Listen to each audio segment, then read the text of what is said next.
Kita itu kalau bisa, kalau di angka 10 atau 11 kita udah perkiraan nggak kuat naik, mending turun aja ya, turun Bos. aja, jangan dipaksakan naik. Jualan itu nggak malu, Enggak, karena Bos. kalau jualan itu malu kalau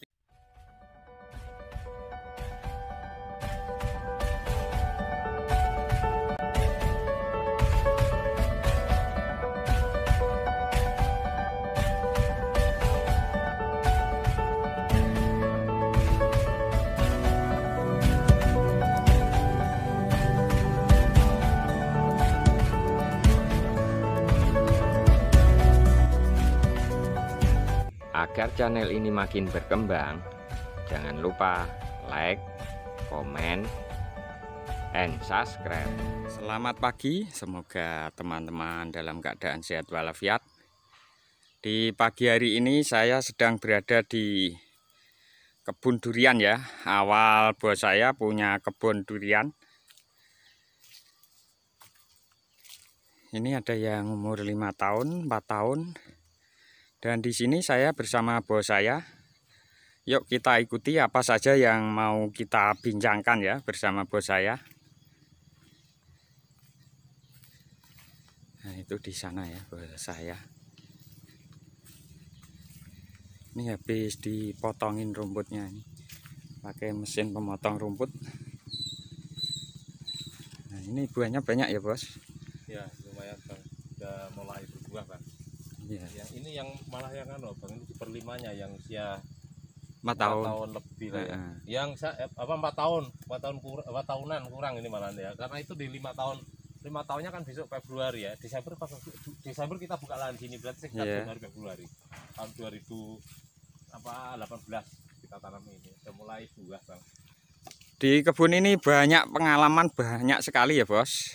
Ada apa? Semuanya di sini kita tahu durian bacakan. Iya. Kita tahu apa busuk pangkal batang, kita tahu apa permasalahan yang dulu sempat kesulitan karena ada serangan akar dari luar itu, akar randu. Iya. Pokoknya pengalaman nol pengalaman kita juga berkebun di sini.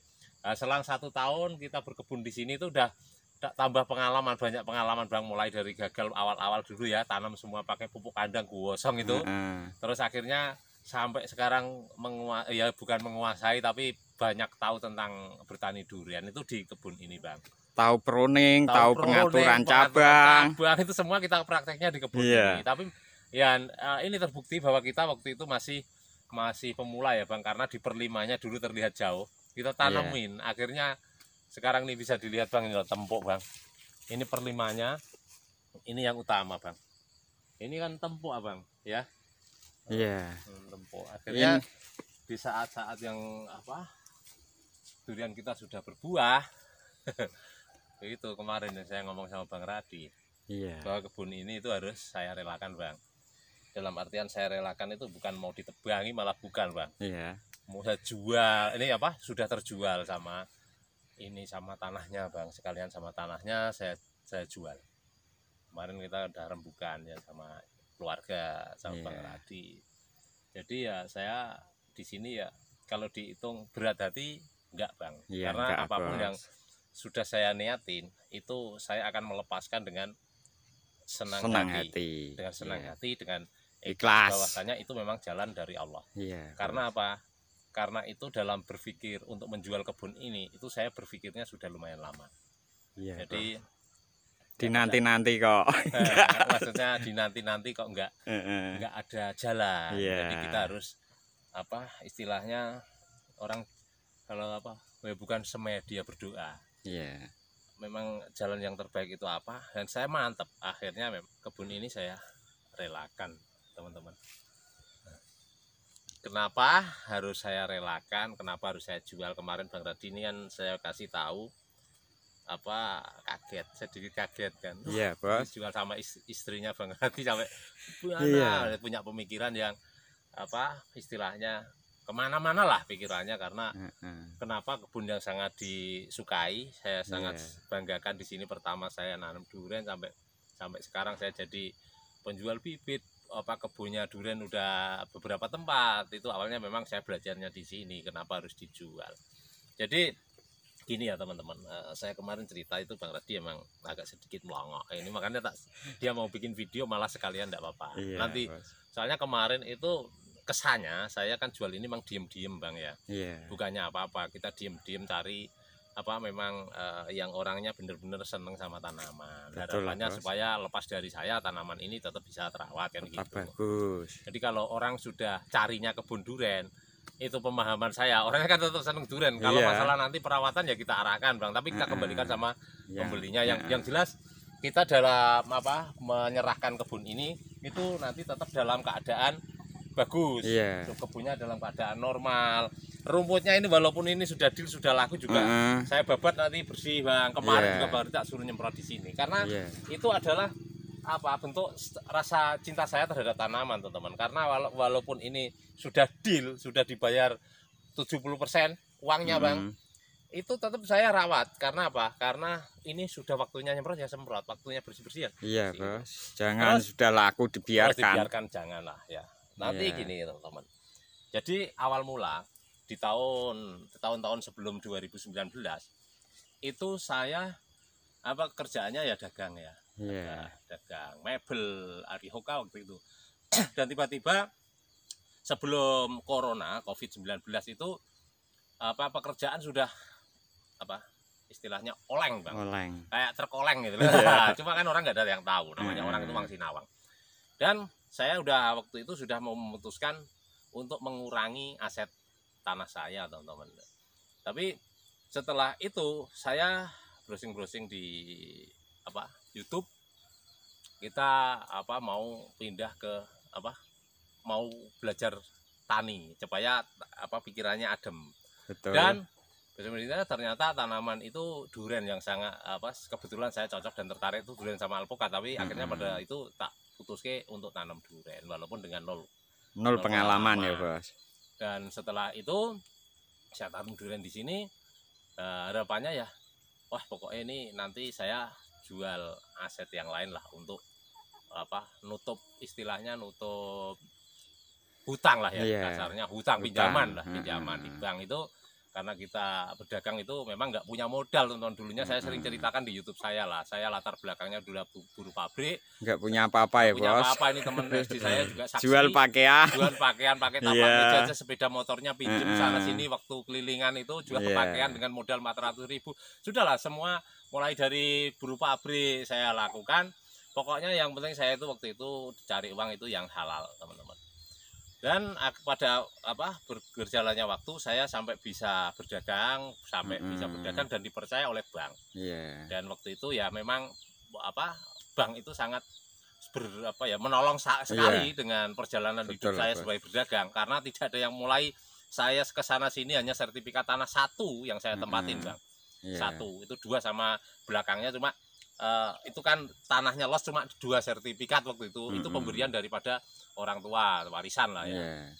Terus akhirnya saya bawa ke sana kemari, bank itu nggak ada yang percaya karena melihat mungkin tampang juga nggak meyakinkan, pekerjaan juga waktu itu memang belum menentu. Nah, itu kan nggak dipercaya. Akhirnya berjalannya waktu sampai saya itu muter-muter untuk mencari pinjaman itu nggak dapat, dan pada akhirnya sampai bank itu mencari saya untuk apa memberikan pinjaman. Jadi dari bank ini udah kasih, dari bank sini tambahin Pak, pindah sini tambahin. Jadi itu menurut saya prestasi, tapi prestasi hutang, tapi prestasi apapun itu ya, baik prestasi apapun itu kalau kita tidak berjalan sesuai dengan apa yang dimau sama pihak Mbak sana, juga orang nggak mungkin percaya dengan kita. Jadi intinya yang pertama tetap di kejujuran.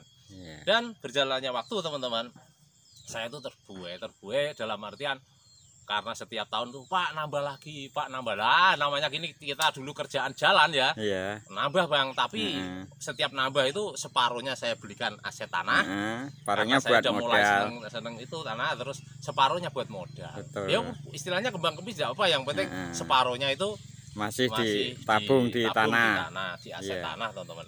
Dan berjalan waktu menghadapi corona udah agak sedikit oleng tadi, masuk corona tambah pet Bang, pet.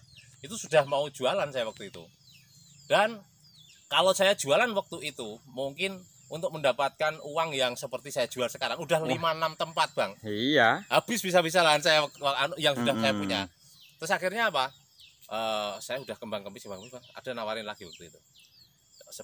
Sebelum kurang sedikit nawarin itu sempat saya ambil Bang. Saya ambil jeglek untuk beli-beli lahan-lahan itu. Biasa akhirnya saya setelah corona itu omsetnya tambah menurun. Dan saya itu setiap malam juga mana jalan yang terbaik. Akhirnya saya ketemu jalan teman-teman. Ketemu jalan dengan saya bertani durian, saya rawat secara benar-benar, tanaman saya bagus. Banyak yang berminat bibit dan mempercayakan kepada saya. Kalau nggak bagus yang carikan bibit saya nggak mau. Itu. Akhirnya kita konsultasi secara gratis, sudah berani, sudah sok-sok insinyur waktu itu sama Bang tadi. Udah benar, orang nanam bagus. Akhirnya banyak teman-teman akhirnya sampailah di luar kota ya, sampai luar Jawa sudah percayakan kepada kita. Dan udah jalan Bang. Akhirnya yang semula udah mau ini harapannya terus ini nanti saya kerja nabung untuk nyicil hutang. Akhirnya udah timbul itu itu udah dari 2019 teman-teman. Dari 2019 jalan. Alhamdulillah bibit itu bisa untuk bayari bunga dan karyawan masih bisa saya pertahankan. Walaupun kadang saya kalau ada yang ngomong sama saya, Pak, Kang itu kalau manggil saya rata-rata karyawan saya ya mebel baik apa yang di lahan itu Kang yang ngambilnya. Itu Kang, saya berhenti dulu ya kok keadaan mebelnya kok nggak laku seperti ini. Yang penting kamu kemis bayaran udah. Saya udah nanti urusan saya, kamu nggak usah mikir saya. Kamu mikir pekerjaan kamu baik kerja yang baik saya bilang. Karena harapan itu kok makin kesini Bang. Penjualan bibit itu laris manis. Tapi yang lain itu ya memang rezeki ada yang ngatur. Itu saya tetap mensyukuri lah ya. Itu istilahnya bibit itu untuk ngerumati tukang kayu, untuk ngerumati tenaga. Cuma kalau tepung kan kita tenaga kalau nggak lagi ada permintaan kan nggak ada tenaga, nggak seperti mebel. Kalau mebel kan harus masuk terus. Kalau tepung kan sistemnya kayak per kilo ya borong. Itu aman. Kita walaupun nggak begitu jalan tetap aman kalau itu. Karena kalau kita mengandalkan tepung udah nggak mungkin, karena untung 50 perak sekilo, 100 perak per kilo dengan modal yang sekian besar, uang bank udah dibuat nutup ya ada sepucuk itu. Sudah saya bertahan teman-teman. Pada akhirnya di puncaknya itu tahun 2022 ini. Setelah itu saya rembukan sama istri sama ibu saya teman-teman. Dan istri pertama awalnya memang ini, tapi akhirnya ya saya kasih penjelasan bahwa kita itu harus istilahnya orang itu jangan kalau sudah mentok itu menurut bahasan kemarin ada mentok itu jangan dipaksakan naik. Kalau dipaksakan naik dalam artian kita sudah mentok, ya masih muter tapi udah mentok, kayaknya kalau diputar ke sini lagi udah nggak kuat. Akhirnya kalau kita paksakan lagi naik itu bisa-bisa nanti jatuh nggak kuat bangun. Itu kalau menurut saya. Karena karena kita dengan membayar karyawan aja udah keberatan, bayar bunga itu aja udah ibaratnya nekori, modal itu makin lama makin berkurang. Kalau kita paksa bayar. Terus akhirnya saya ambil keputusan kalau saya jual aset di mana. Bukan? Akhirnya istri sudah mulai setuju, teman-teman. Sudah setuju dan akhirnya sudah setuju, saya pamit ke emak atau ke ibu saya. Mak, ini saya mau jual aset paket. Wah, buat apa? Tak jelas saya dulu itu tidak punya apa-apa, saya punya itu warisan dari mak. Dan akhirnya dengan doa ibu bapak saya bisa berkembang, walaupun dulu nggak udah modal, itu modalnya saya pinjem bank saya bilang sampai gini. Akhirnya kalau kamu punya utang dulu kamu buat kerja, sekarang sudah punya ini itu tidak apa-apa, kamu jual. Memang hutang itu sampai kapanpun harus bayar. Tapi kalau pekerjaan kamu yang bisa mengukur saya bilang yang bisa mengukur kemampuan saya itu saya sendiri dalam keadaan seperti apa sekarang saya. Akhirnya orang tua mengizinkan dan saya sudah mantep Bang. Mantep bahwa tanah ini mau saya jual. Walaupun sebelumnya sudah sempat saya ngomong ke beberapa orang. Tapi setiap ditengok orang itu saya ditelepon, Pak disuruh antar ke kebun saya masih nggak mau. Jadi masih ada Indoli ya, masih. Itu nggak ada yang istilah orang itu nggak mau. Tapi begitu saya udah pamit sama istri, pamit sama ibu, besoknya Bang saya ngomong sama orang, hanya selang beberapa waktu harga penawaran saya itu memang saya segitu itu. Jadi nggak tawar menawar, segitu itu langsung jadi dengan harga segitu. Berarti memang jalan saya dari sini. Jadi kesimpulannya orang berjualan aset itu, saya sebagai seorang pedagang itu banyak pengalaman dari teman-teman saya bahwa dia berjualan aset itu di saat dia sudah terpuruk itu dalam artian udah nggak kuat bayar bunga, udah nggak kuat bayar karyawan, itu baru jual aset. Dan setelah dia jual aset atau kadang pahitnya dilelang sama bank, maka dia akan sangat terpuruk.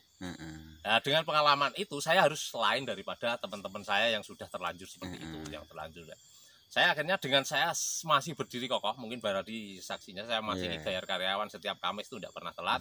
Bayar bunga rekening koran juga, bank itu juga saya nggak pernah telat. 10 bulan kemudian saya di dalam dalam. Tapi itu kalau saya teruskan sampai 10 bulan 2 tahun itu, kalau pekerjaan itu mungkin tepung jalan, mungkin bisa untuk nyicil satu, mungkin ke depan di usia berapa lah nanti kita bisa. Tapi kalau kita sudah bertahan, kadang tekor, kadang ngepas, kadang tekor, dengan penghasilan yang segitu banyak.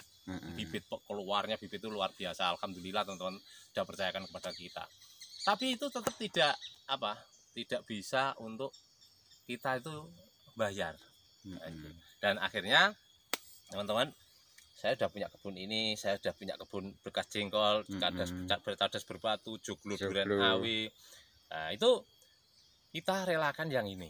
Kenapa kita relakan yang ini? Orang yang beli itu biar tinggal merawat, ini udah berbuah nih loh ya. Udah berbuah. Jadi walaupun hanya berapa persen lah Bang ya. Kemarin banyak sih sebenarnya karena turun hujan lebat, akhirnya rontok di sini.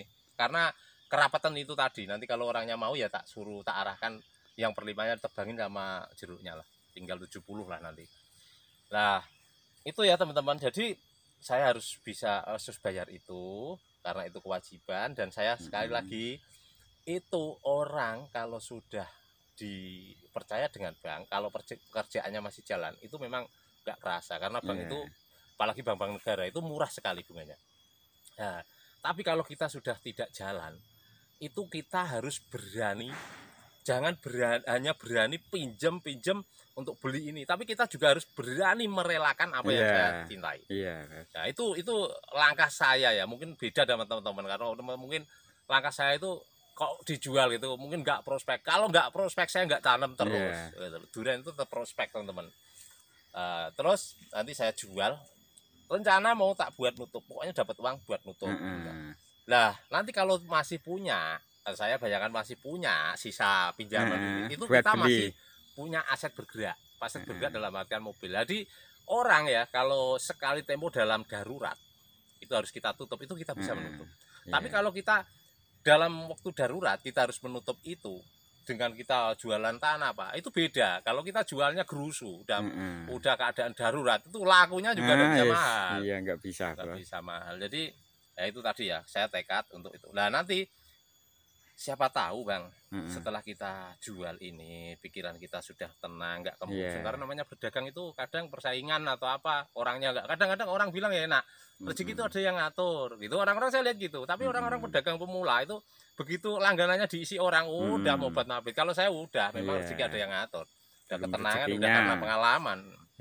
Nah, terus nanti kalau ini sudah kejual Bang, kita kebutuhannya berkurang sekitar mungkin 60%. Kita tinggal bayar karyawan. Nah, karyawan saya bisa saya pertahankan dengan penghasilan ya saat sepi seperti ini. Saat pekerjaan-pekerjaan yang lain ya ibaratnya jalan, tapi jalannya ya pelan banget lah ya.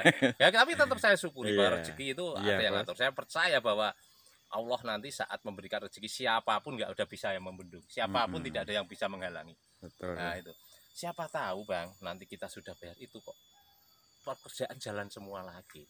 Sumber ibaratnya saya itu pekerjaan itu kan ada beberapa pekerjaan. Kalau sekarang ya ibaratnya sumber itu ada 3, ada mebel, ada tepung, ada bibit. Tepung, mebel, sumberannya itu ibaratnya sumber air itu mati. Tapi ininya sumber dari bibit hidup. Itu buat ngairi ini untuk ngisi ini. Tapi kalau saya tetap namanya orang masih punya harapan, masih punya doa supaya dikabulkan sama Allah, bahwa siapa tahu sumber nanti keluar semua, jalan semua. Amin. Itu nggak ada yang mustahil. Nah, itu kita hasil berapapun saya berpikirnya kembali. Oh, tenang, kalau dapat harga sedikit ya nanti ada tanah beli buat tanamin durian. Bos, beli tanah lagi. Gitu. sekarang gitu ya teman-teman. Jadi saya jual kebun ini ya memang harus dilakukan. Tidak ada Kak. Karena apa, sudah mantap dalam pikiran saya bahwa saya harus mengurangi pinjaman saya. Itulah ya cerita, bukan tidak prospek lagi. Itu durian tetap prospek. Alpukat durian itu jos mantap. Tetap tanam terus ya Bos. Tetap tanam di sana, tetap kita rawat. Ya bukan istilahnya bukan ini kita tanahnya gudul kita olah jadi kebun yang bagus kita jual, itu ya bukan harapannya memang bukan gitu teman-teman. Memang kalau harapannya ya nanti jadi bagus sudah berbuah hasilnya untuk bayarin gitu. Cuma kan kita kalau nunggu kayak gitu dengan pinjaman yang segitu udah kayaknya kelamaan. Saya pengen tenang semenjak saya bertani. Betul, pikiran tuh sudah nggak kemerungsung lagi. Saya udah mulai sehat lagi. Dulunya sakit-sakitan kayak gitu Bang. Sekarang udah sehat, kerja sama Bang Radi. Ya nih di vlog nggak apa-apa lah. Jualan itu saya ngambil hutang itu bukan hal yang remeh, karena tidak semua orang dipercaya. Utang sama tetangga aja lah. Orang itu kalau utangnya sampai dipercaya banyak itu berarti orangnya pernah pinjem dibayar. Kalau pinjem nggak dibayar tetap enggak. Itu sama juga seperti bank, lebih sulit lagi. Kita pinjem dengan bank itu kalau orangnya nggak bisa dipercaya, jaminannya nggak ada, nggak bisa. Jadi nggak hal yang memalukan. Tapi sekali lagi, kalau sudah punya seperti itu, jangan terbuai. Jangan terbuai itu menang-menang dipercaya tambah terus. Ingat, suatu ketika kalau ada kemungkinan seperti ini, maksudnya pekerjaan nggak jalan, tapi tambah mumet kali. Iya, betul lah Bos. Harus suatu ketika kita harus berhenti dan kita harus berani nekat untuk menutup itu tadi supaya kita bisa hidup tenang. Jangan kemerungsung terus, jangan naik terus. Nah, ingat ya pesannya itu waktu saya ngobrol sama Mbak Haji Hasan. Jam itu satu hari satu malam itu 24 jam. Di sini ada angka 12. Habis jam 12 itu ada angka 0 lagi, 01 ya. 00 kan itu kalau udah 12. Jadi kita itu kalau di angka 10 atau 11 kita udah perkiraan nggak kuat naik, mending turun aja. Jangan dipaksakan naik. Nanti naik ke 12 kelantor, itu ke 1 lagi. Dari 0 lagi. Gitu. Nah, itu. Makanya saya ketemu nih nekat ya.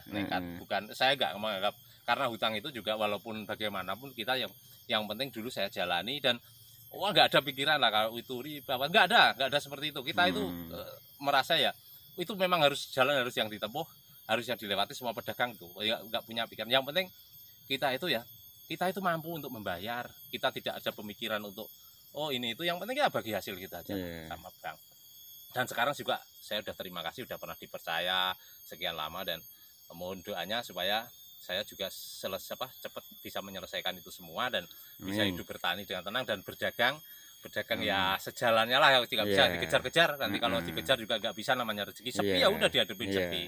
Betul lah Bos. Ya itu sedikit pengalaman hidup saya ya, dari mulai nol, tidak punya apa-apa, sekarang saya bisa dipercaya Bang sekian banyak, dan saya sudah mulai punya pemikiran, alhamdulillah mau punya pemikiran untuk mengurangi ego saya. Saya tidak melepaskan rasa ego, rasa malu lah ibaratnya. Kok jualan itu nggak malu. Enggak, Bos. Kalau jualan itu malu, kalau tinggal satu-satunya rumah yang ditempati dijual itu bahaya. Nah, kalau ini kita kan ibaratnya jualan itu hanya mengurangi dan untuk menutup itu semua. Harus ada yang nekat seperti itu. Betul. Jangan berlarut-larut. Kalau usianya sudah lebih dari 60 tahun, utangnya masih banyak, itu bayangin, saya udah punya mantu, wow, nanti malah baru bayar utang malah nggak enak sama mantunya. Doanya aja ya, mudah-mudahan juga teman-teman semua lepas dari hal-hal semacam itu. Mudah-mudahan diberi kelancaran dan kesehatan. Terima kasih Bang. Iya Bos. Nah itu tadi ya bincang bersama bos saya. Ini awal kebun durian pertama tanpa pengalaman ya Bos. Iya, sampai berpengalaman. Sampai berpengalaman ya dari kebun inilah. Ini loh Bang. Nah, dari kebun ini saya banyak belajar ya. Iya. Orangnya udah seneng ini Bang. Di sana ada duri hitam buah 1 Bos, masih atau enggak? Baru 2,5 tahun masih, tapi kecil biarin lah. Iya, masih di sana di ujung. Buahnya masih buahnya dalam kondisi sehat, kita jual enggak? Iya. Enggak dalam kondisi rusak. Enggak ada yang rusak sama sekali. Buahnya juga jos. Sana ada yang besar Bos. Ada di atas sana loh Bang. Tuh loh, sini ada. Ini ada. Ini ada yang besar nih. Iya, tapi ada yang banyaknya rontok. Oh Bos, untung sudah saya tali ini. Ditali ya Bang. Sudah saya tali ini. Begini, sewenang Bang yang beli. Besar banget ini. Wah. Mantap. mantap ya. Mantap Pak. Ini Betul. yang stres Bang, yang stres. Heeh. Ada Tapi sudah agak normal itu, Bang. Nah, itu kan kemarin mau ditebang terus bunga udah biarin, tapi malah ini nanti sembuh. Sembuh. Berbuah dan sembuh. Itu ada 3 buah. Duri hitam dia kandel gitu ya, Bos. Ya. Oh, ini loh 2,5 tahun Bos ini. Berantak paling banget. Enggak udah lama. Tapi kan udah belajar. Belajar Oh, 2 tahun setengah ya. Duri hitam ini 2,5 tahun. Berbuah 1. Kayak endok. Bulat. Oh, batangnya juga besar. Mantep ini. Jos. Ya itu tadi bincang bersama bos saya ya. Terima kasih dulu. Jangan lupa di subscribe Bang Radi Channel. Terima kasih. Salam pertanian.